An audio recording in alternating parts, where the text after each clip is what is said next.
On today's podcast, we discuss the top 10 music industry jobs in the music business. The music industry, as you well know, is filled with creativity, excitement, and many different career paths. If you're passionate about music and you want to work in this vibrant field, knowing about the top 10 music industry jobs in the music business can help you find your dream job. From working behind the scenes to being part of the spotlight, there are plenty of opportunities for you. So let's dive in to some of the most popular careers in the music industry today. Insiders, are you ready? Welcome to MUBUTV's Music Business Insider Podcast, where our mission is to educate, empower, and engage artists and music business professionals who are dedicated to having a successful career in the new music industry. Here are your hosts, Ritch Esra and Eric Knight. Welcome back, Insiders, to another episode of the MUBUTV Music Business Insider Podcast, where our mission is to educate, empower, and engage your music career. On today's episode, we're going to discuss the top 10 music industry jobs in the music business today. You know, Eric, this is something that I think it's a very interesting topic because a lot of people are not necessarily on the creative side, but want to be a part of the music industry. Right. And there are a lot of opportunities, especially today, in looking at different kinds of career opportunities, as you well know. Yeah, and some of these that we're going to go over do have a creative, I think they all have a creative element to it, clearly, and some of them are more creative than others. But yeah, we thought we'd cover this because obviously we've got two different audiences. We've got people that are trying to make it in the music business as an artist, and then we've got people that want to maybe pursue another career that's in the business, but maybe behind the scenes. Absolutely. And you see that from, I've seen people who start out as, songwriters and artists, but then they leave and they go behind the scenes and they become producers or managers. Exactly. Yeah, that's a big one. That's a very big one that we've seen historically. But I thought we would start with producers. And producers are an interesting one because there's no such thing as one definition of a producer. There are many different types of producers. Right. There's the producer who is the writer. Right. Meaning a songwriter as well. Okay, correct. Songwriter, producer. They know music, they know writing, and they are an integral part of the creative process. Right. That's one kind of producer. Then you also have the producer arranger. Right. Somebody who really knows. Is incredible. Yes. Andres was Andres that. He really knows music incredible. And knows how to say right. this. And he's a musician too, and he could play multiple instruments. So he was kind of like this 360-degree approach of a producer. Exactly. And he brought an element to it, even though you guys wrote the song. Right. What he brought to it was a very valuable contribution as a producer. Other producers may not have that particular skill. Exactly. And that's an important and it was distinction. A crucial thing because it made the difference of the song being at a certain level to taking it to a whole new different level. Due to his understanding of music and arrangement. Right. That's an art unto itself. That truly is, and he was definitely, he is definitely one of the best at doing that. I've never seen anything like that where he can just take something and just shuffle it around and do it on the fly and go, okay, guys, play it like this now. And it was just wow. So a big difference. And then you also have the producers that aren't musically inclined. Correct. As we've talked about for many years, the greatest one that we've talked about with Rick Rubin. Yes, that's a different type of producer. That's more the coach artist producer. Correct. His role, and there are those that are like that. John Landau, right, who is the producer of many of Bruce Springsteen's albums, right, and is also his manager, served in that same kind of capacity where the role is to coach the artist, to be able to bring out the best and pull out the best in them. And that's an art unto itself. That's an art that has to do with who you are as a person, right, and your chemistry and relationship with that artist. And it's so interesting that we're talking about this because in talking just right now, it just popped through my head. I want to say that probably Rick Rubin is almost a therapist too. It's almost like a producer therapist because, if you've seen any of the documentaries like the Red Hot Chili Peppers where they're sitting there talking, it just when you see what he pulls out of people, and again, he's not the traditional producer in the traditional sense that has a musical background and knows about arranging or plays instruments that can, tell you why not try this and try that. And so it's just very interesting that I just thought of that right now. It's almost like he's therapeutically trying to get the best out of artists. I think that is his role. That is what he sees it, is to get the best out of the artist. And, you, Eric, having worked with producers, having worked in the studio, you can attest, because you've been on the front lines of it, you know how intimate of a process that is. It is, because, your songs are your babies, and it's something that I learned the hard way, because as writers, we protect they're like our children. So when you get somebody meddling in it, if you're not prepared to deal with the whole idea that somebody's going to come and probably change this song around, and it happened to me on a couple of occasions with Andy, working for instance with him as a producer, where the songs did change so much, and as the writer or one of the writers of the song, you go, my God, well, you're so used to already hearing it in a certain way. Music, what do they call the advertisers that get the music when they get hooked on it? The temp love. It's almost like a temp love version of your song. So you're so committed to the song and you feel like that's the best that it could possibly be. But then somebody like an Andy comes along and just completely deconstructs it and puts it back up and go, okay, try this again. It took me, like, the first time that it really happened. I mean, I've been through that experience before, but this was an experience where it was just so shocking that I had to sit with it for like a night. And then the next morning I realized, my God, what an idiot I am to be so resistant to it initially. And then when I realized, oh my God, this is way better. This is way better.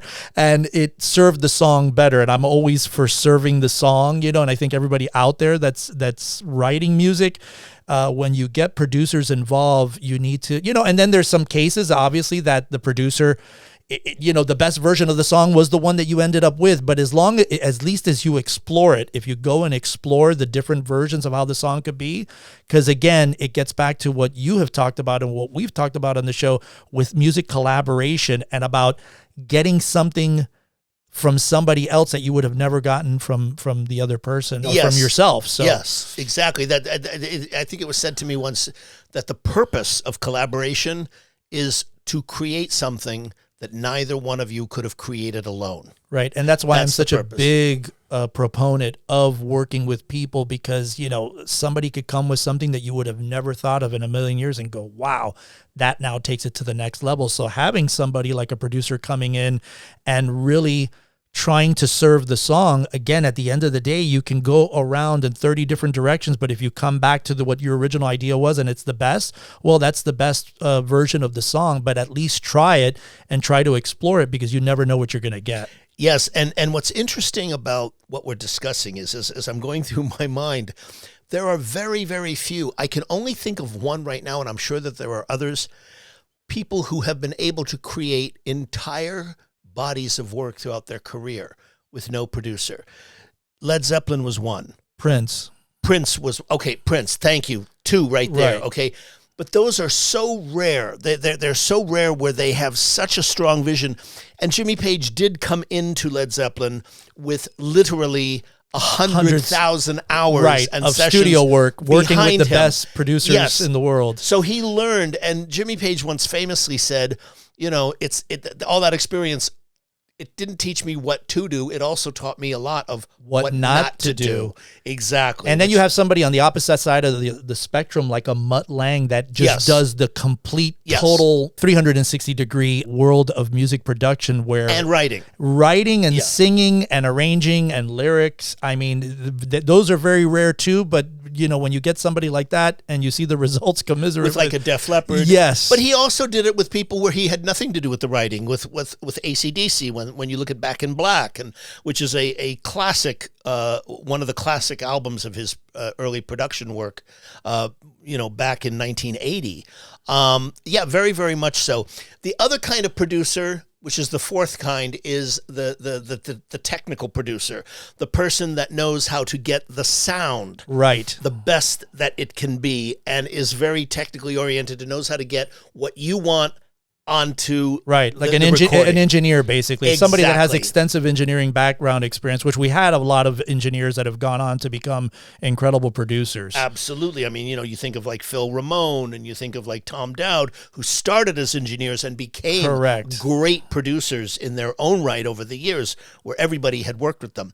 So that's the role. If you see yourself in any of those roles, there could be a music industry job for you in producing. And today, you basically, to start that career, you need to find an artist. You need to find an artist and actually produce it and make yourself part of that package. Right. When they move on up into getting a deal, whatever, you are also part of that. I've seen that happen Exactly. as well. It's like the early directors that are dealing with composers that they've gone on, and there's been several examples of this. Yes. Where they started in the indie circuit, and as the director became more prominent, they brought that music supervisor on board.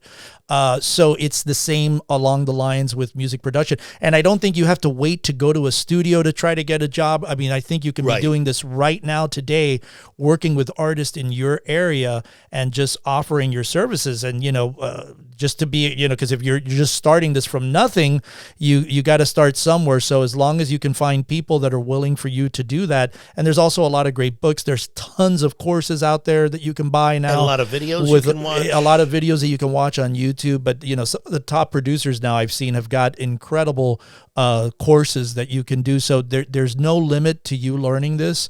It's just a matter of, if you're passionate about that. Exactly. And I want to say something about that, which is that the other part of, if you really want to be a producer as a career, right? If this is to be your career, you've got to start spending an inordinate amount of time listening, listening and studying the records you like, not just as a fan, right? But like, what are they doing here?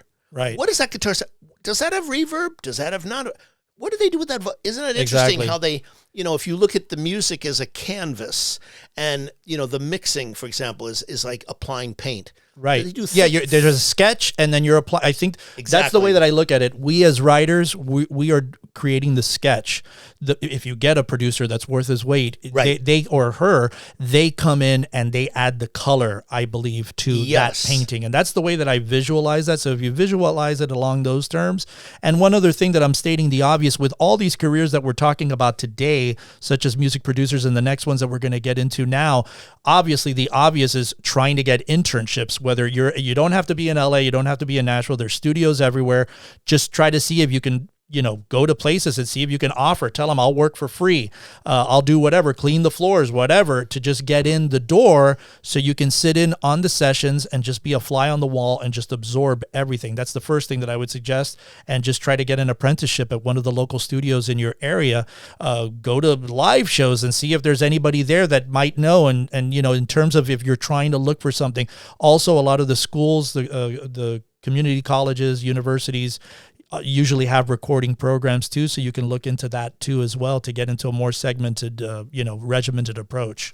Absolutely, and the only other thing I would add to what you're saying, which is very important, is that doing the apprenticeship, one of the things you learn is how to work with people. Right. That's a crucial element that a lot of people don't, and I mean this not in a pejorative way, but, a career in the music business as a producer, if you don't have people skills, and I don't mean this in a judgmental way, if you're not somebody who gets along with people, if you're not somebody who has that kind of openness and chemistry, perhaps this particular career is not for you. Right, because you're going to be dealing with a lot of people with egos and different types of, in an intimate way. And you have to be a people person in order to get the best out of people, but also people that are struggling too. You might get people that don't know their instruments, which happens a lot, and it's a whole learning curve with that.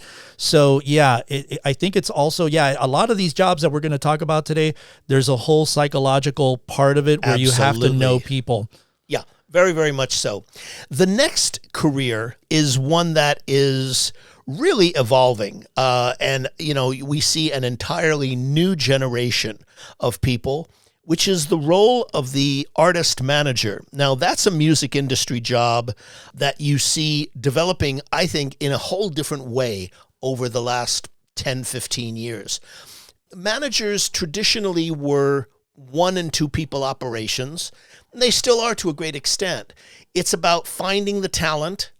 It's about, being able to work with an artist. And a lot of times it's you find that managers are people who, the successful ones, are people who really know the musical element or the musical genre that they're working in, because you can't be a manager of a certain type of music if you don't know that world. Right. For example, if you wanted to manage a hard rock band or a heavy metal band, let's just say, for example, Right. one of the things you have to know as opposed to knowing, let's say, a jazz artist in a different way would be you'd have to know the world of touring. The world of touring, right. And live performance. That's a whole different thing. And than just knowing, know the genre in general. Exactly. You know. And what which I have rules. done. I have done that exactly. management with those type of acts and managing, myself and the bands that I've been in. So, yeah, I definitely think the role has evolved too, as well too, that they've become more of a partner with the artist because of the fact that there isn't money coming in the door. You're seeing a lot more deals where the managers and the artists are doing like 50-50 deals. It's almost like a 360. It's a partnership that they're doing because the manager is become almost the record label when you think about it to a certain degree. Sure. They're not only listening to your songs, they're doing, partial A&R work. When you think about all the roles that the manager, I look at it as the CEO of the company. You're the president as the artist, but the CEO is the chief executive operator of your company. And so I think, as you mentioned, that the role has evolved so much more. It used to be against the law, and it may still be against the law here in California and New York, of, being a manager and also being an agent. Yeah, that is against the law. Right. And so many things have evolved in that world with music management that it's pretty startling. But yes, I believe that the manager has become more of a partner with the artist, especially at the beginning stages of your career, if you find somebody that believes in you. I absolutely agree. And I think one of the things that you said that was so important about that is that the partnerships also have evolved out of the fact that, as you point out, the role of the manager and the artist, so much more is expected of the artist in the early stages. Correct. And expected of the manager who's working with that artist, should they be fortunate enough to be working with an artist at that point in their career. Not all artists have that luxury of working with a manager early in the career. But the ones that are fortunate enough, and we've talked to many managers on this show about that, which is the whole thing that more is expected of artists early in their careers. Right. Thus, managers need to know more. They need to know how to A&R a record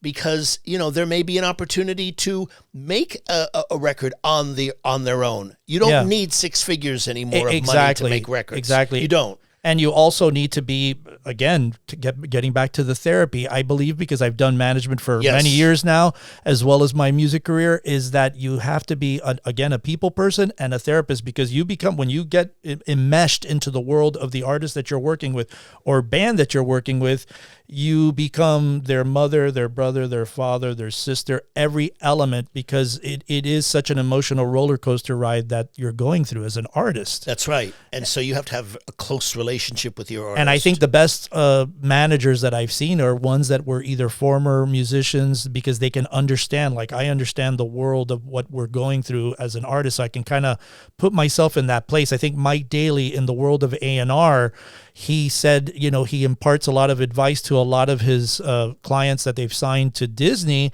because he can sympathize as a songwriter and as an artist, because he had success as an artist. Exactly. Yeah, he was that. Exactly. So I think that's an important thing. But, in terms of, because I get a lot of people, and we've, talked about this, you and I, Rich, where people think that, the manager is just going to come out of a tree and just like say, oh yeah, I want to manage you guys. And that's not the case. Early on in your career, as Rich has been saying, and we've been preaching on the show, that you need to kind of develop yourself. You kind of get yourself, what do you say, to like a 40% or, if your career's on a 0 to 100, you've got to, as an artist, bring yourself to about a 40. Right. To just get the conversation going. But the good thing is, if somebody comes along that believes in you and that really is passionate about what they're doing, and we've had several examples of this, where we talk about managers that have come along from the beginning. Dave Matthews, manager that started at the beginning of his career.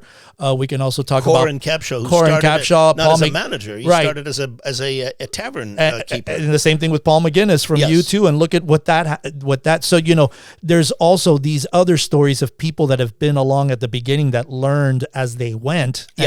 And then became hugely successful managers, and the band stuck with them. I believe Coldplay's manager, I think, might be another one that was with them since the beginning. Up until recently. Yeah, very much so. Yeah. So, yeah. Most definitely. And the other thing that I think is really important is you have to learn the business. You have to be someone who is genuinely interested in the music business for the sake of your clients. If you're going to represent artists, you need to know about publishing. You need to know about the basics of record deals. Right. You need to know what your artist wants and needs. You need to be developing relationships with agents in terms of getting them work. Right. Those things are important. You need to be building relationships constantly as a manager. That's probably the biggest thing is the relationships. That's what, that comes with time. Having that huge network is big because that's where you can reach, because it's such a small business when we think about it, Rich. It's a lot of the same people, believe it or not, that you start running into being in this for so long, and so I couldn't agree with you more, Rich.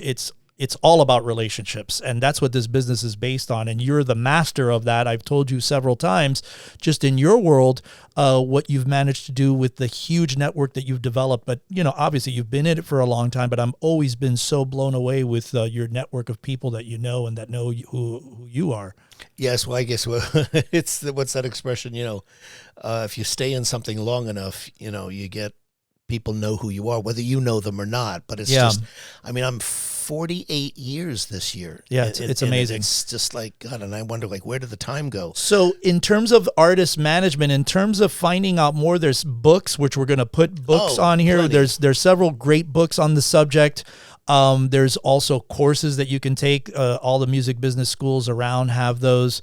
And so, but the best thing is obviously learning it on the street, getting out there, meeting talent, and letting people know that if this is what you want to pursue, and see if there's somebody that you find. I think also too, you as a manager, at least for me personally, I have to be extremely passionate about the music. You better be. Yeah. If you're going to represent them. But there's some that aren't. There's some that are just doing it for whatever other motivations, whether it's money or whatever, because if you're thinking about this for the money, initially it's not going to be there. So you've got to just live. It's like every other career that we've talked about. And, we've mainly talked about how to build your music career as an artist on here. But, that's why we took time to do this episode, because we do feel there's a lot of you out there that want to pursue the business side of this. Mm-hmm. And that's why we're talking about it. So as with anything, if you're going to pursue this as an artist manager or music manager, you really need to be extremely passionate about the artist that you're targeting, because I think that's what's going to carry you through the good and bad times. I couldn't agree more. And I think, again, on that subtext level that we were talking about with regards to producers, as a manager, you need to know, and you need to be able to be honest with, is this an artist that I truly like, right, as a person? Yes, that's another big thing. Want to represent in the world, right? It's like what we call all the non-creative factors are those answered as well. Exactly, because you're going to be representing them, right? And if those aren't there, and Andy Gould had the great thing about what those are, and it's. And you can't want this more than they do. That's another lesson, which is what we talked about with Andy. Profound lesson. Right. So, you gotta associate yourselves with artists that are just so hungry and so willing to do whatever it takes to get the job done. And of course, you gotta like at least again, this is my opinion, I've got to like the person as a human being. I can't work with, egos or craziness or madness. It just doesn't fly with me. And I would never get involved with something like that. But, everybody's different in their way. But yeah, I would say definitely, knowing about the artist, being super passionate about it, that you both get along and you have, because there's going to be good and bad times. It's not going to be all, unicorns and rainbows, but as long as at the end of the day there's a respect for each other, I think that will go a long way to having a long career with your artists. I totally agree, and it is a very intimate relationship. Your manager will know everything about your professional life, your financial life, your emotional life, your mental life, and your financial life. And your personal life. Yeah. Personal.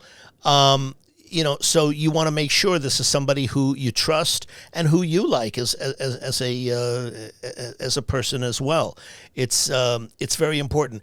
And, I believe, as we've said many times, that the role of the artist manager, the most successful managers I know are constantly learning. Yes. Constantly learning. Yep. And we've had some great interviews here that you guys should check out, and we'll provide links to all that as well too. The next career that we want to talk about is one that's near and dear to your heart, Rich, because you actually did this role for many years, as I've done with artist management, and that's the role of the A&R Executive, which stands for Artists and Repertoire. And Rich, maybe you can talk a little bit more about that. Yeah, A&R is something that's very interesting. It's the artist and the repertoire. It's the repertoire meaning it's a French word meaning their material, the songs, and A&R.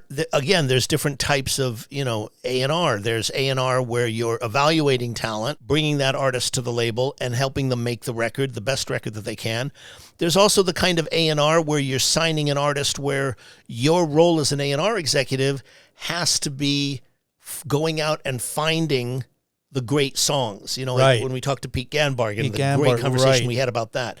And that is, a reality that's totally different from finding a fully self-contained act. Self-contained meaning an act that writes and, produces all of their own material. They may work with a producer, but they don't rely on other people to bring them songs the way that I'd say 75-80% of artists today do. Which is a very interesting kind of distinction.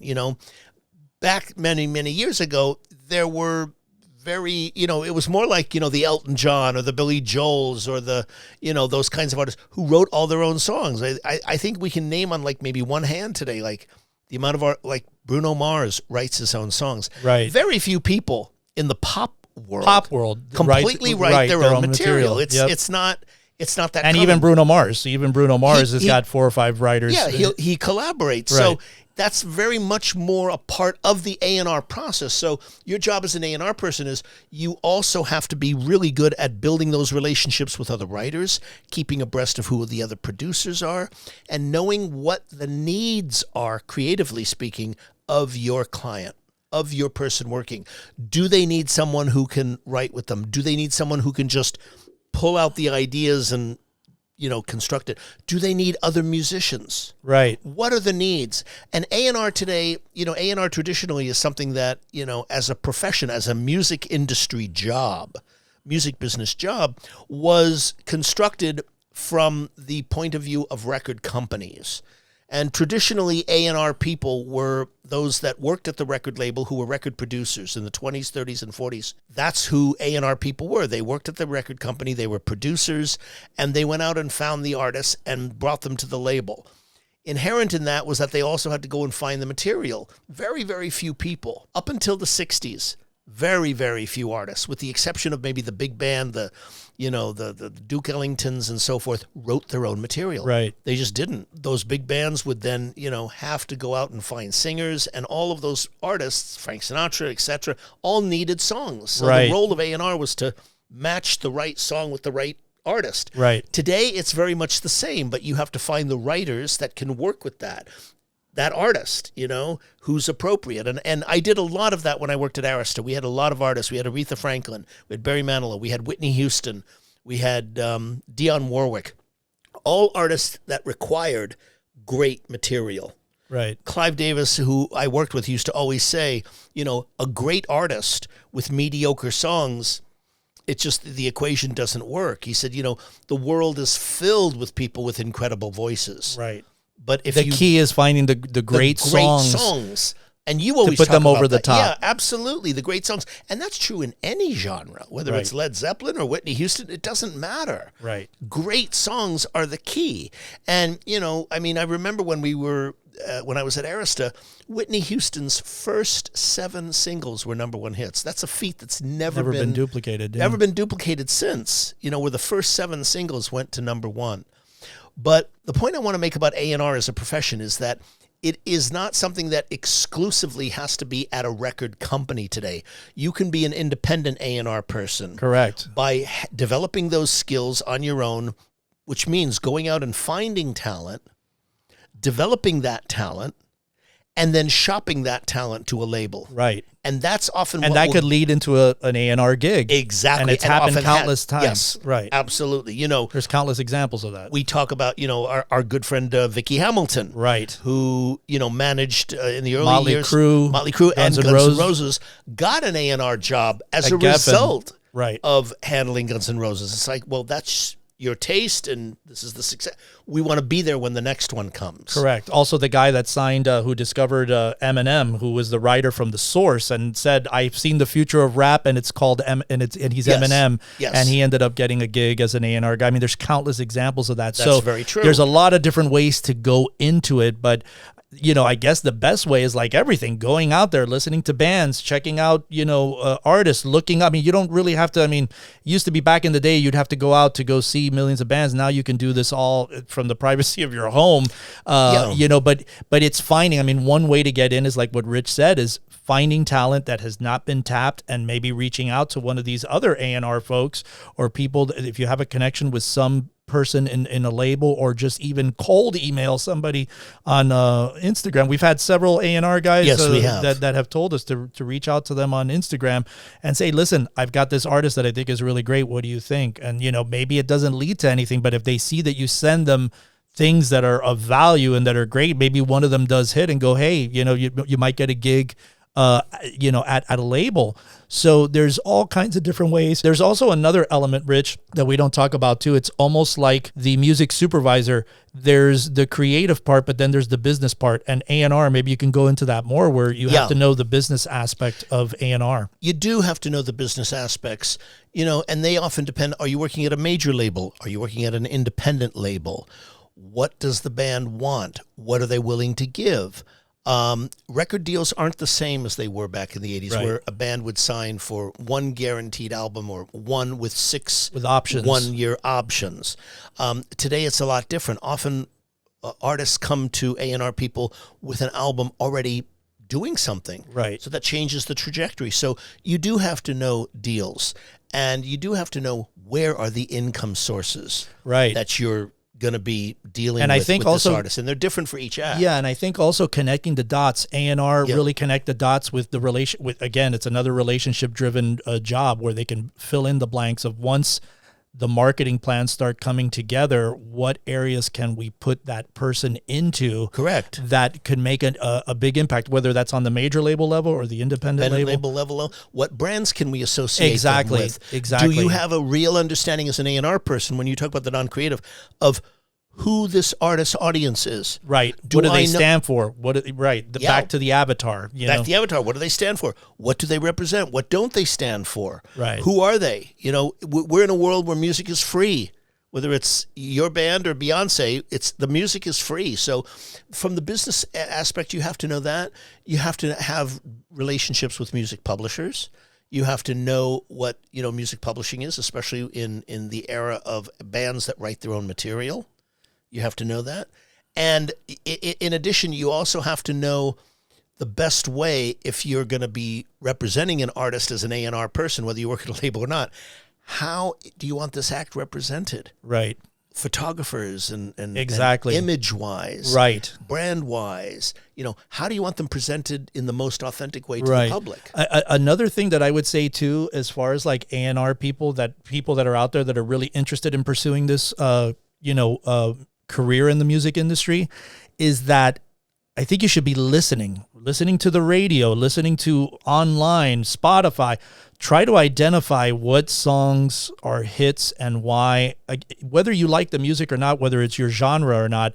I think it's a good exercise. I think all of us, to a certain degree, are A&R people to a certain level, but some people ears really are tuned like a John Kolodner, which he had the golden ears as far as I'm concerned, because from the time he was a child. The time he was a child, he could identify. So I think that would be a really good exercise for people that are wanting to pursue this career in the music industry as an A&R person, is to be listening to what's out there and just listen there, because there is certain elements that are common. There's commonalities in the different genres of what you can identify, the music production.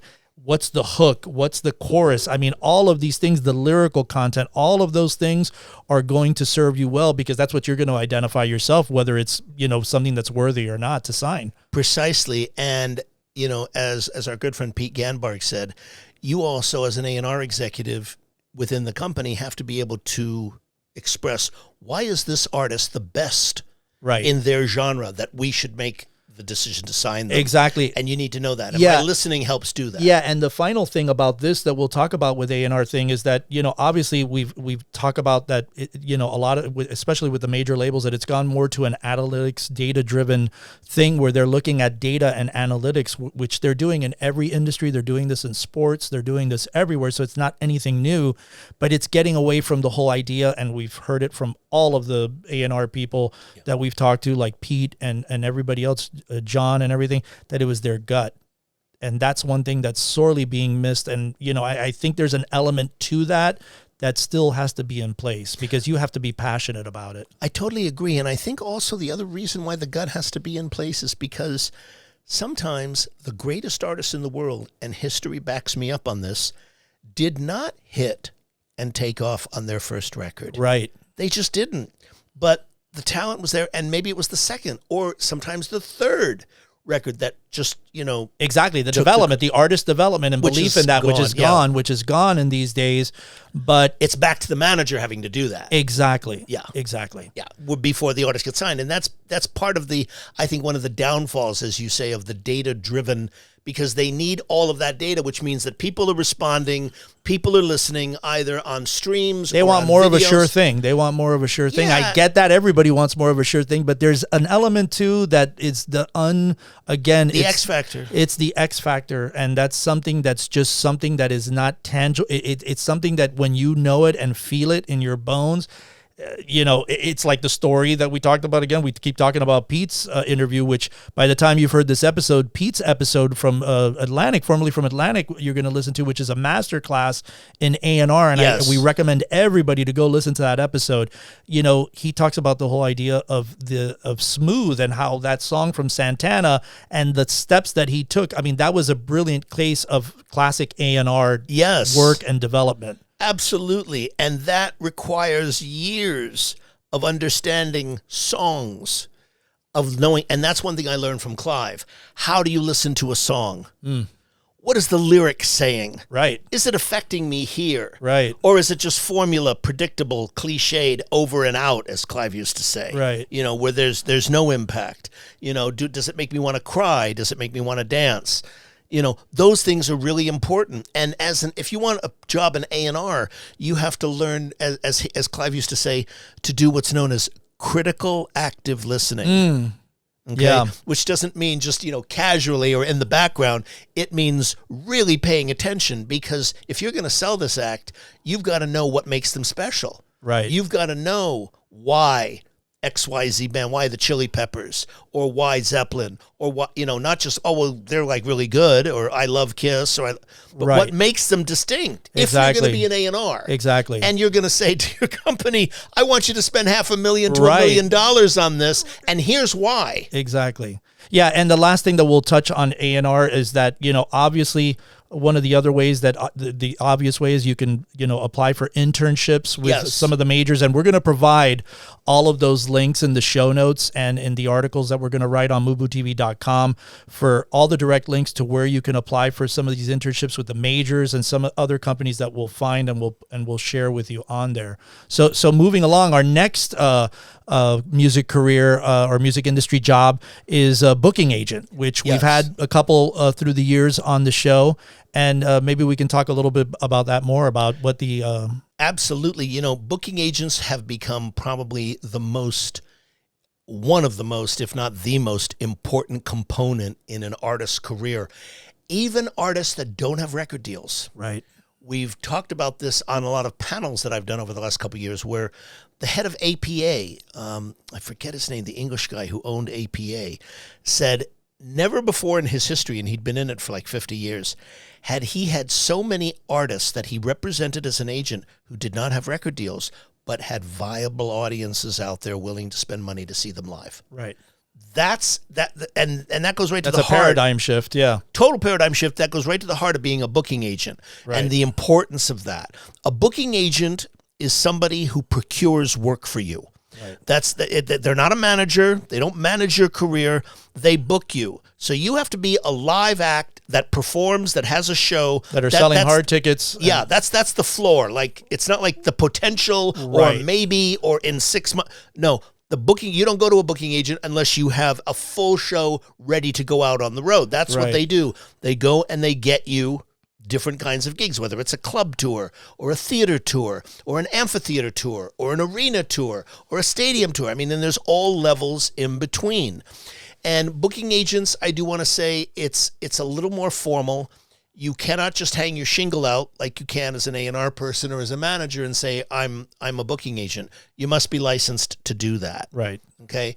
And part of that means that you are under I guess, what would you call it? The elements of the state that says how much money you can make, which is limited to 10% of the money that is earned by the artist. Right. You cannot be an agent and a manager at the same time, especially in the illegal. state of California. California, Nashville, and New York, I believe. Which are the three largest music meccas, meccas for that. So that becomes a very, very important component. You have to be licensed.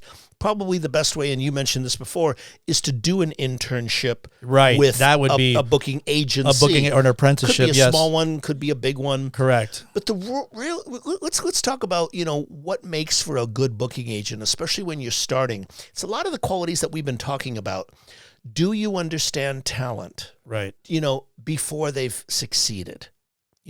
What makes a band that has no audience per se exciting to an agent that has no ticket sales, but maybe they want to work with? Right. Well, they may see the potential of this act is going to be huge based on their stage show, the energy, whatever. I remember Ted Templeman, who signed Van Halen, right, in the early days before they had an agent. He saw them at the Troubadour. Right. And he said there was 9-10 people in the audience when he saw them. They were playing night. they were playing the Forum or exactly. Madison Square Garden. And that's exactly what I'm talking about. Having the seen X Factor. Yes, the X Factor. And they didn't have an agent at that time. Right. They weren't touring. That came later after they made the record and it started taking off. Same thing, today with artists is that you have to be able to present a show. You have to be able to translate what you are as an artist into a live show to engage people. I think the important thing about this particular role, Eric, is, and you know this yourself as an artist who's performed for many years, is that when you build a connection to a fan based on live appearance, that fan will, if they're a fan, they will forgive you a bad album. Right. They will be there when the next one comes out. They will be there when that next show becomes available to them. So as an agent, you're looking for, talent that is growing. Again, the X factors and the non-creative qualities. Are they driven? Right. Are they professional? Do they want this? Exactly, more than I do. Yeah, because if they don't, then it's a waste of my time. Right. Nothing wrong with that. Go do what you do as a hobby. And we're seeing more examples of booking agents taking on newer baby bands because they do see that potential. Exactly. So it is a good time. It is a good time, and it's a challenging time, too, because there are so many acts. Right. At all levels. Right. Whether it's Billie Eilish or whatever. I mean, you will hear, I've heard interviews with one of our guests, Tom Windish. I asked him a question 3 years ago. What's the biggest challenge that he has? I was at a dinner with him, and he said, finding enough gigs for the artists we have. Right. And he's at the top level. of the, right. Exactly. Representing people like Billie Eilish and so forth, who I can't get you another night at the Forum because, Bon Jovi's coming in. Right. It's a very, very crowded time. And we're having the flip side of that where we're having tons and tons of venues at the lower levels of the industry that are closing. And costs. Yeah. And also, another aspect to what the booking agent does is that they work closely with not only the venues, but the promoters. Correct. And shows to negotiate fees. And like what you said, booking agents just have to have great communication skills and a good understanding of the music scene. Absolutely. And the other thing that a booking agent has to have, which smart managers know, more experienced managers know, they have to know different markets. Right. Cincinnati is not L.A. Exactly. L.A. isn't Dallas. Right. Dallas They're all isn't different New York unto City, themselves. Yeah. And it's they're not St. different Louis, nuances. Missouri. Exactly. In terms of who, some people can do really, really well in certain markets. They can sell out. I remember in the 80s when Depeche Mode could do the Rose Bowl. The Rose Bowl, my God. Yeah, but that was. In New York, they could only do a big theater. Right.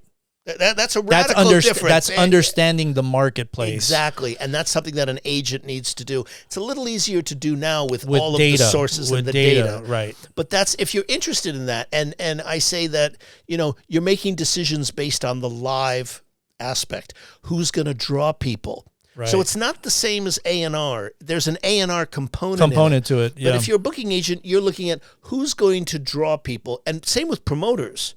Promoters who are taking the big risk that they're buying the shows from. They're buying the shows from the agent and booking people and booking them. So with agents and promoters, you have a difference of, look at it as buyers and sellers. Right. Promoters are the buyers, agents are the sellers. Or the sellers. Agents are selling you as an artist, as a band, to whoever's going to promote it. Right. They're selling you to Live Nation. They're selling you to AEG. They're selling you to that local promoter in Cincinnati. Exactly. Whatever it is for that show. And, these are, again, relationships that have been built over many, many years. You hear people like, Elton John and some of these other artists talk about, they've been with their agents for 30, 35 years, the same agent. Exact agent. Billy Joel just, finished a whole run at Madison Square Garden after 30 years. Same agent. Right. That becomes, those are very, very important relationships to you. Yeah. Yeah, I definitely think so. Yeah. The booking agent is another very important one. And again, to try to break into that is, the obvious, trying to get into internships, whether it's a smaller company. I mean, you have local, I would even get in touch with promoters. That's in another your area, yeah. Another great way is to apprentice with the promoter too, and just tell them that you're aspiring to become a booking agent and you want to see how the deals are worked. And it's another great way to learn. And of course, there's music business programs on the subject and everything as well too, and courses that you can take. So, but the next one we're going to talk about is another one that's a very important one in the cog in the wheel of the industry, which is the music publicist, and how important that is.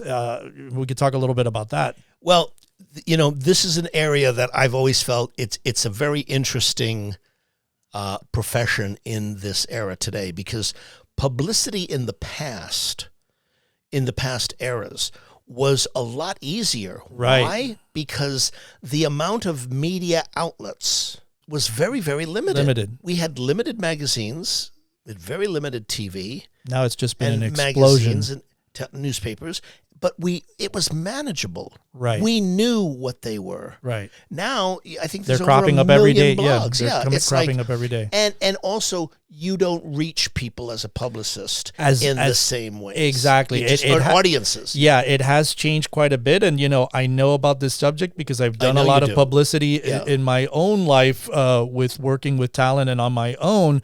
And you can tell how radically different it has changed. And it kind of depends, too, on the genre that you're doing. But it has become more segmented, like everything else, like our consuming habits. We're now watching, it used to be a 3-channel world we lived in. Now it's a 1,000-channel world, and there's just content coming at you left and right. So it's the same thing with this. I do still feel there's a big place for, obviously, music publicity and how it can help shape you. But I think now it's become more of, I don't know what the word is. It's more, I don't want to say badge of honor or something, but, to get on a big blog now, I guess it's just more maybe a credible thing, but it's just, there's so many less people consuming those same types of things. That's the problem. That's the big problem of it. So I still think there's a need for it, and I still think that artists and bands should be pursuing music publicity, but it's a different world now. It's an entirely different world, and the most important part of what you said was that if you're interested in publicity, if you're interested, one of the main career criteria you have to get into music publicity, you have to be a good writer. A good writer and good relationships as well, too. Exactly. Again, those two getting back to the relationships. Otherwise, that particular profession is not for you. Right. Okay? And the other part that's really important with publicity is you have to know the audience that you're going after. Exactly. The purpose of, our good friend who... Ariel Hyatt. We have Ariel Hyatt, which we have a great episode on that. And Versa Manos, who's a publicist that I've known for many years, she taught me that the purpose of publicity is to spread the story. So inherent in that statement is that there is a story to tell. So it's not just, well, LA Times, you got to like listen to it because it's like really cool. Right. Like that doesn't cut it in this era. There's got to be a story behind it. Exactly. This is us getting back to the whole idea of your again, for the musician. Avatar, yeah. We're jumping here back and forth between musicians and people that want to pursue a career, but the people that are listening that are musicians and artists pursuing, this is where we get back to why it's so important to find out who your audience is, who you are, what you stand for, what you believe in order to create that story and build that. Absolutely. And a publicist will help you shape that. Yes, and get it out to that right audience. And those vehicles, as you point out, can be very, very, very important. It used to be like if you got a feature in the LA Times or the New York Times, man, everybody saw it. It moved the needle. It moved the needle and maybe even move units. And it was a big thing when we talk about things like the Grammys. Yes, those used to shift thousands, tens of thousands, even hundreds of thousands of units overnight for people that just discovered a new artist for the first time, just watching the Grammys. That used to be a big needle mover, not anymore. Not anymore. And it's the same thing with publicity. And it's kind of sad in a lot of ways what's happened with music publicity, but I do think it's a critical element at the right time, at the right time. At the right time. And the question is, when is the right time? And the answer to that question is, it really depends on the artist and the music. There's some publicity that is, totally based on live performances. There's some publicity that's based on TV shows. There's some publicity that's based on my client doing a feature with somebody that's a hit. Right. There's some that's based on hit records. There's often publicity that's based on other factors, like the story of so-and-so working together or some cause. Right. In terms of like who you are. Exactly. And getting that as publicity. And a lot of times today, as you point out, there's so many outlets. You don't necessarily know which particular one. It's not like we can say, oh, if we get the LA Times, we're set. Yeah. You're going to have to be super targeted, and it's got to be, depending on the level that you're at. And it's not to say that you can't go for an LA Times, but the question is it the right time? And so maybe it's going through the smaller blogs and building yourself up and then graduating into the bigger ones too. And of course, if the story is building and you're having movement with your song and there's a story that's really starting to take shape, then of course you can build on that momentum. And I think that's the key, is the momentum is a big part of publicity today. If there is that story and if it is moving and you're seeing a trend with that, then you can start going for those bigger outlets that would be open to listening. I agree with you, but I also think that you have to be and a lot of artists don't like to hear this, you have to be very mindful, based on what you just said. Is my audience even there, even at the New York Times, if they're going to give me a feature on Sundays, exactly. Does anyone care? Is my audience even there? Right. That's why I get a great thing for my mother to see. Right. That's the part where I get back to the vanity. It's a vanity metric. It's really just, okay, we came out and, the LA Times, the New York Times, or I got a Rolling Stone, but my audience doesn't read Rolling, or whatever it is. You got to know that. Exactly. And that goes back to your point about how segmented the market is today. So publicity really needs to know who the audience is in order to be effective in the job. Yeah, and also just to wrap up with music publicist, is that the same way too applies. You can try to get an apprenticeship with a music publicist, maybe try to work at a label in the publicity departments. That's another way that you can go in as an internship. Yes. So those are kind of the ways that you can look into that. There's also a lot of books that have been written. Again, Ariel Hyatt, which is a good friend of ours, we've had on the show. You should listen to that episode. Yes. She's got a couple of books on the subject, really great books on music publicity and how to garner that today for you as an independent musician. So definitely check those out. Yeah. And Ariel was excellent in that, her whole principle philosophically was know your why. Exactly. Know why, and that's for her. She has to know the why so she can effectively do her job. Right. Exactly. Exactly. Exactly. So moving on to our next career, our next music industry job and music, career in the music industry is the tour manager.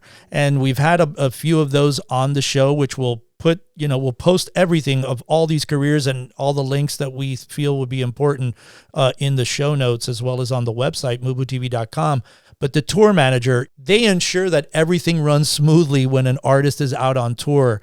They handle many logistics, such as travel arrangements, the venue, all aspects. I mean, closing out the show with the promoter, making sure that you guys are getting paid at the end of the night, all of these things, and they require many, many skill sets. One being financial. You got to definitely know your finances, but it's a lot of elements. Merch. If you're a band that deals with merch, making sure that there's enough merch out there, making sure that you're charging the right prices. I mean, it gets into a very detailed oriented job. And you can speak a little bit more about that, Ritch. Yeah, I think, just to go back, if you guys are interested in becoming a tour manager, check out our episode. It's a very, very incredible deep dive episode with Stuart Ross. Yes. Okay, Stuart Ross is like one of the great tour managers who started Lollapalooza, yeah. He started Lollapalooza, but his career started long before that. He started with The Doors in 1967 when it was just him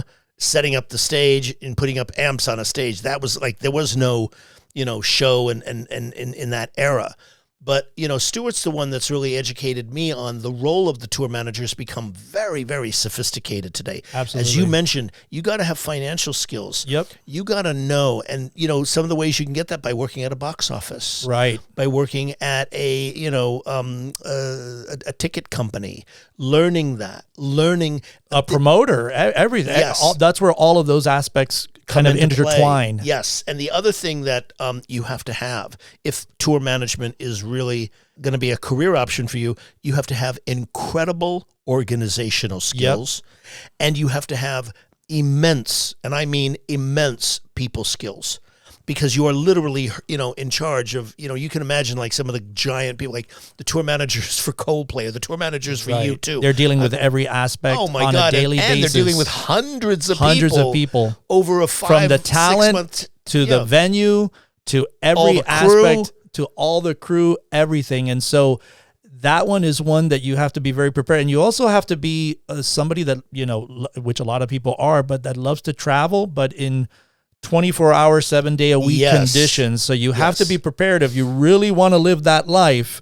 It's not the most glamorous in terms of what you will be doing. Or for the faint of heart. Or for the faint of heart. So, you have to be really strong with your significant other and family because you will be gone quite a bit in your life if you do this. That's right. And whether it's gone for, 5 weeks for a club tour for a new act or 2 years. Yeah, or for 2 years if it's like a U2 thing or whatever, or whatever the situation may be.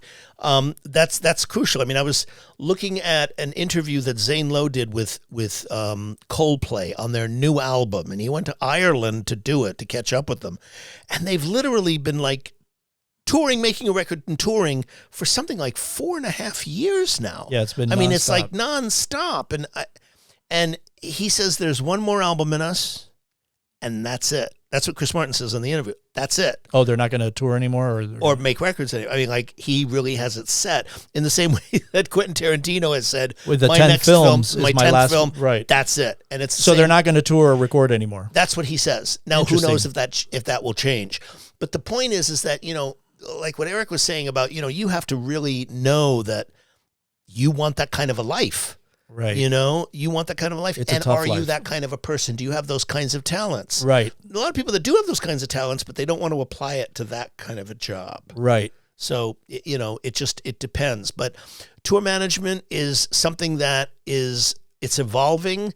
There's a lot more opportunities today to do it in that, the talent levels have shifted. It's not all, superstars are all big acts.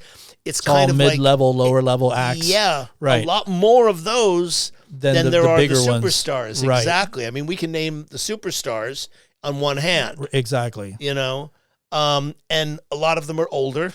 Right. A lot of them are not going to be doing this for, the next 10 years or so. And it's interesting because, a lot of these people who have been tour managers for like 30, 40, 50 years. There was an article in the New York Times about the guy who's a very famous tour manager.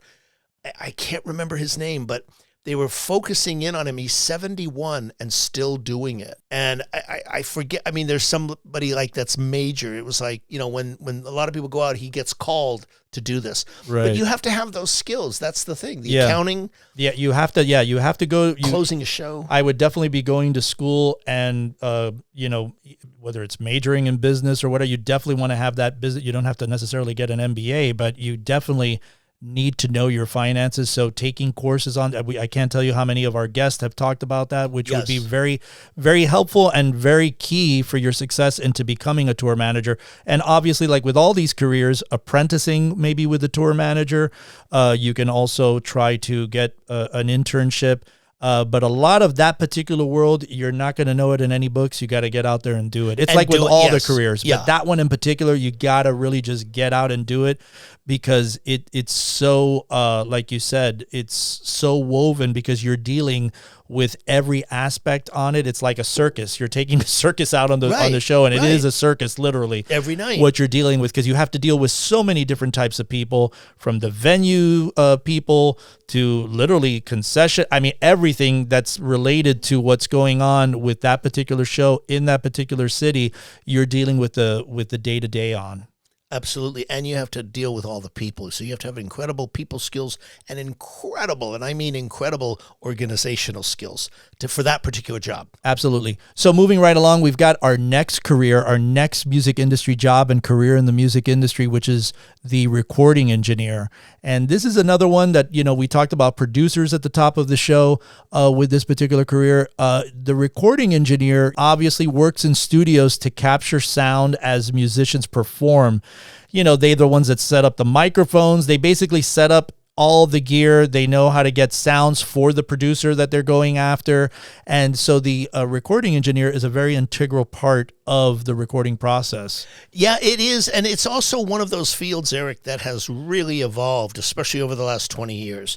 And what I mean by evolved, in that it's not something that you just Recording engineers used to be a profession and a job that you exclusively had to do and practice in a recording studio. Recording studios were these buildings that cost millions of dollars to build, and that you had to train in for extensive amounts of time. And, you know, we've talked to producers and engineers that have come up in that world. And now, you know, with technology having evolved so extensively over the last 25 years in this particular arena, a lot more people, and with the schools and the education you can get online with regards to that, and plugins and so forth, you can learn a lot about recording engineering on your own. But I would say that the people that make great recording engineers are those who have a deep interest in sound. You may call them, like, you know, sound geeks or gear geeks. They're the kind that, like, you know, we probably know kids that, like, when we were young, they knew how to take shit apart and put it all back together. Right. They have to have an immense amount of technical skills and a really great ear for music. Correct. And a very refined ear on a frequency and knowing sound frequencies, all and of that acoustics and all of that. Exactly. But the point being is that you can also, as a recording engineer today, you can practice your art at home. Right. You can practice your art at home. You know, I'm always reminding my students, because I teach in a room that has literally 35, 40 stations where you literally can make records if you have that skill. Somebody who has the skill would know the gear that I need to bring in and how to do it. It's called recording in the box. Right. Where you literally can make records, and a lot of records are made that way. But you got to know gear. You got to have an interest in gear. You got to have an interest in electronics. Right. You know, so I mean, there's a lot of, like, scientific signal flow is a big element in recording engineering. And you can practice this art by finding bands. Right. You know, I mean, some of the people we've spoken to over the years, you know how they would started that way. They would be tinkering with bands and putting those sounds together. Exactly. So yeah, recording engineer is, and like you said, there's a lot of great schools out there. Yes, there are. SAE, you know, a million. Musicians Institute. There's tons of them that are out there. Full Sail, exactly. That have all of these classes that you can take, and this is another one too that you can find a lot of courses on and things of that nature. A lot of great information online from top people, top engineers. Yeah, you know, and we've got our interview coming up with Chris Lord-Alge, one of the one of the great, amazing engineer producers. Yeah. Yeah, so that's another great career to where you can also apprentice at studios if you happen to live in an area that has a lot of recording studios or any recording studios, even if it's at a local school recording. Some studios at community colleges or bigger universities might have studios there that you can sign up for a class and be able to learn the art of recording engineering. So we definitely recommend that. Moving along to the next one, we can talk about this obviously for hours, but music publisher, which is one that we've had several people on the show talk about music publishers. And music publishers help songwriters get their music heard by licensing it to artists, films, or advertisements. And they also manage royalties and ensure that songwriters get paid for their work. Being a music publisher obviously involves a mix of creativity and business sense. So getting back to like the music supervisor job and the tour manager job, you can speak about that, Rich, how that works as well too. Yeah. Publishers today have a whole new world that's opened up to them. Publishing for a long time was very limited to very specific territories, maybe the 5 biggest markets in the world. And that was it. Today, music publishing has opened up immensely, right. But there's whole new opportunities, not only in publishing, but in the income sources that publishers can draw money from that never were there before. Right. Like we were just talking with Lionel Lodge about the different kinds of things in AI, in advertising, right. in online advertising, what they call micropayments within right. publishing. Publishing is all about understanding the rights you have in the ownership of copyright. The purpose and the role of a publisher is to exploit copyrights, to get those copyrights to as many different sources. And there's about 8 or 9 you can talk about off the top of your head, whether it's records, performance, streaming, sync, Broadway, lyrics on T-shirts right. and clothing, grand rights, international. I mean, all kinds of different ways that you can generate money. But if you want to be a music publisher, most important thing is you got to know songs, right? And you got to be able to find the writers that you want to work with that have material as a music publisher, and then get those songs out there, get them making money, right? Whether it's in sync or whether it's in getting records, meaning getting people to record the songs, right. And understand the role of publishing. It's not a hard thing to do, but it does take time. It's not hard, but it takes time. It's funny. I mean, I learned the most about music publishing over my years in the business by teaching it. Right. Which is an interesting thing, because when I was in A&R, I didn't know that much about music publishing. Right. But as I began to teach it, you begin to get a better understanding exactly. of it. Because it is a lot of people get very miffed about the whole idea of music publishing. It's very confusing to them. Yes. And there's an episode. Yeah, and there's an episode that we have with the great Randall Wixon, which has written the authority of the Guide to Music Publishing book. Correct. That you guys can check out as well too. And that book is incredible, which we'll share in the show notes, about understanding it in an easy way, because it can get confusing in a hurry, especially when you have more writers involved and there's more, companies involved. So right. That whole aspect of it too. I think also too, you mentioned it at the top of this career that we're talking about, this music career in the music industry, is the idea is that they have to also know the business side of it, the numbers and you do, and that's the rights holders, and yes. That's a big one, very big one, and the business side of publishing is becoming very expansive. In other words, it's not just the traditional 1, 2, 3, 4, 5, 6, 7, 8 sources anymore. There's now new sources that are bringing in tremendous money. I mean, years ago, there was no such thing as making money on neighboring rights. Right. There was no such thing as making money, not to the we made money on sync, right? Not the kind of money that's made today. Okay, AI. Micro licensing, right. Meaning, online videos, even big brands like BMW and Audi who do these special ads just for online advertising. Right. They don't put them on TV. And what are they spending on that? Exactly. For licensing. So there is a certain educational element. You do need to educate yourself about music publishing. You can't just blindly go in. Right. But all of that information, like we talked about before, is available. Yes. If you're interested in becoming a music publisher, it's all available. Yeah, there's books on it. There's videos on it, interviews on it. Exactly. We've got tons of interviews and tons of books out there that we'll share. And there's also internships with that too, Warner Chappell and all that stuff. So we're going to put that all in the show notes for you to or any music publisher. Exactly, or any music publisher. Doesn't exactly. have to be Warner Chappell. Right. One of the big ones. The big ones and smaller companies as well too. The next area that we're going to cover is one that we've had several people on, which has been the role of music supervisor. And this is a big one that we get a lot of requests for, not only to have on the show, but just to talk about what they do. And, they're the ones that select and license music for movies, TV shows, and commercials. You need to understand both the artistic side of music and the legal aspects of licensing. It's a really vital role in ensuring that the right songs enhance visual media. And this is one that, we've had countless music supervisors, the top of the top music supervisors, and it's a very interesting field. Yeah, it's not only interesting, it's also one that I think is becoming more and more and more, as you point out, visible. Right, and vital. And vital to a lot of people who want to do it as a profession.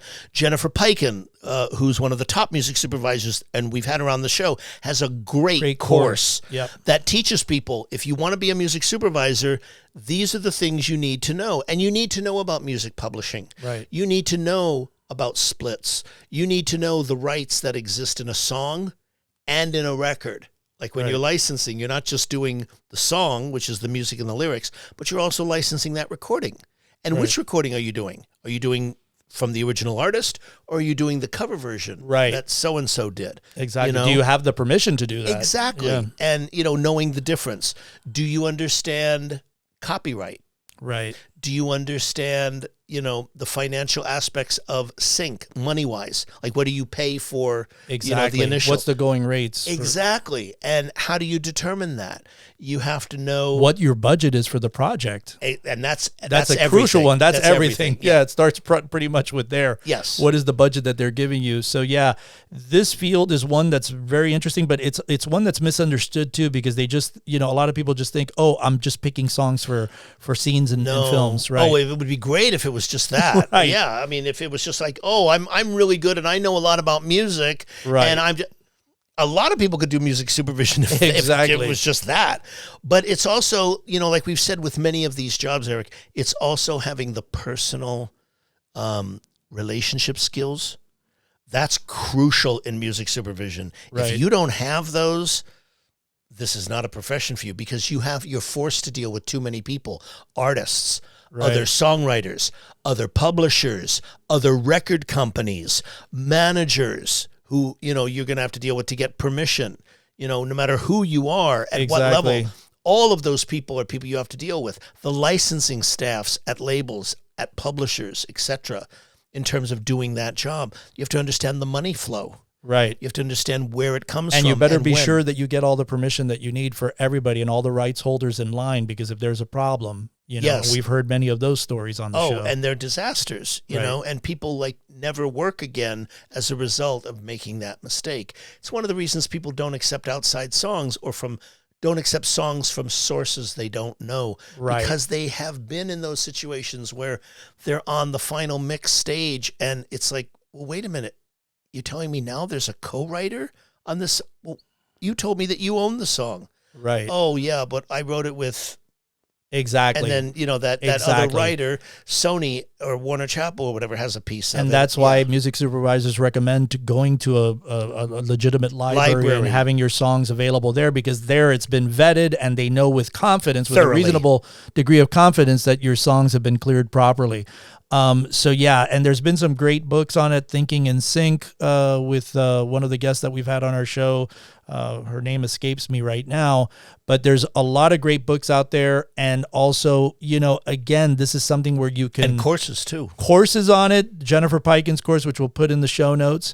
And also, this is another one that you can intern for. It's a little bit more complicated with music supervisors because they're, one-man bands a lot of times. So it's something that you would have to reach out, build a relationship with them, and tell them, I'm interested in pursuing a career in music supervision.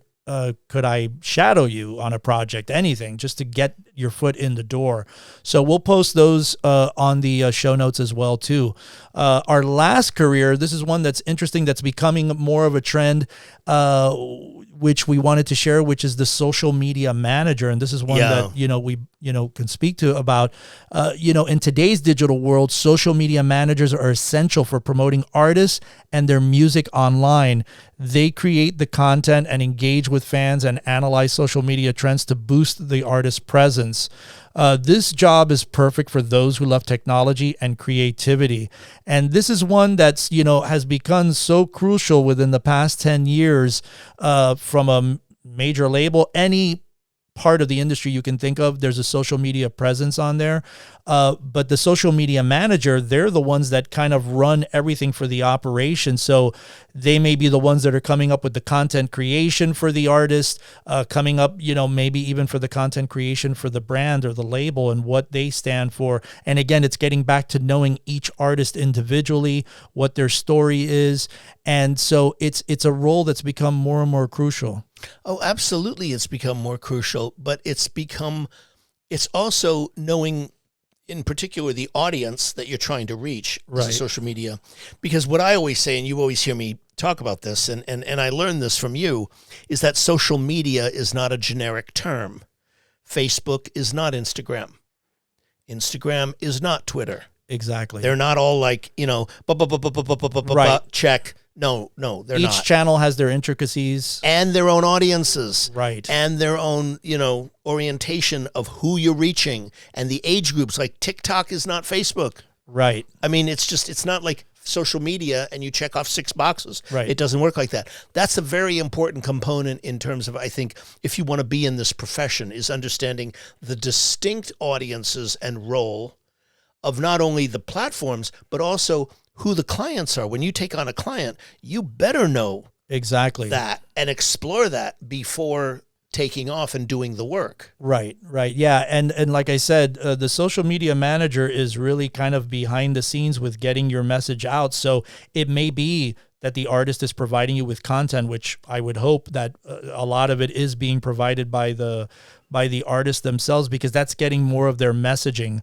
And, there's all these programs that are out there like, Hootsuite and Vista Social, which is the ones that we use. Vista Social is probably the most amazing platform in social media. And for those that don't know about these platforms that I'm speaking about, these are platforms that you can schedule content up front, depending on what profiles you have set up. So let's say you're social media managing Warner Brothers, let's say Warner Music, and you're putting all of their channels, whether it's their Instagram, their TikTok, their Blue Sky, their Threads, and whatever new platform has come up since we've talked about this, since this episode has aired. And then you can go ahead and schedule a lot of their content up front. Maybe they have a release schedule that's coming up of all their new talent that's going to be releasing albums or singles in the upcoming month. So you would take all of that content and you would pre-schedule it and put it in there. And it's kind of like this thing where you set it and forget it. You have the messaging, you have the outlets that you're going to post at, the social media channels, or the particular piece of content, whether it's a teaser of the video, a teaser of the song. And this is what is able to broadcast it out with you even having to be there. Once you get all the stuff scheduled and everything, it's just like you set it and forget it. And so those programs are kind of part and parcel of what your tools are to become a social media manager. And like I said, a program like Vista Social, which is one that we use here at MUBUTV, is such a powerful tool. They all have their intricacies and they're all very similar in nature. But just because of somebody like me that's, and this, Rich, from me, that I've been in this with social media for a long time, that program is just incredible. And it's one that we highly recommend. But yes, social media manager is a very interesting and is becoming more and more of an important career in today's music industry. Absolutely. And the reason it's become an important career is because we're in a world where the ability to reach people, the ability to get their attention has become extremely fractured. And the other thing I want to say that, on social media management that is often, it's not said enough, is that social media is not just about posting messages. It's also about an enormous amount of content. And you as artists, you as, PR people know this. You have got to be able to put out a lot of content. So those are just, 10 of the leading professions that we wanted to talk about. Please, give us some feedback in the comments below, and let us know if you want, exploration, or you want us to have certain guests in certain fields. And we look forward to hearing from you. Hey, Insiders, thanks so much for tuning into this episode. We really appreciate it. To get show notes, links, and everything that was mentioned during this interview, head on over to our official website at MUBUTV.com/podcast/show notes. If you're enjoying the content and what we're doing here on the show, please subscribe to the podcast on Apple Podcasts, Spotify, or wherever you listen to podcasts from. And don't forget to rate and review our show at iTunes. 5-star reviews are always welcome and help to ensure that our podcast stands out on the top-rated and new and noteworthy charts on iTunes and our space. You can also find us at social media at Facebook, Instagram, TikTok, and Twitter X, all ending with the handle MUBUTV, which is spelled MUBUTV. Don't forget to catch our flagship show, the MUBUTV Music Business Insider video series, airing every week on YouTube at youtube.com/MUBUTV. This show was produced and created by Ritch Ezra and Eric Knight. Theme music by Disciples of Babylon, and be sure to tune in next week for another episode of the MUBUTV Music Business Insider Podcast.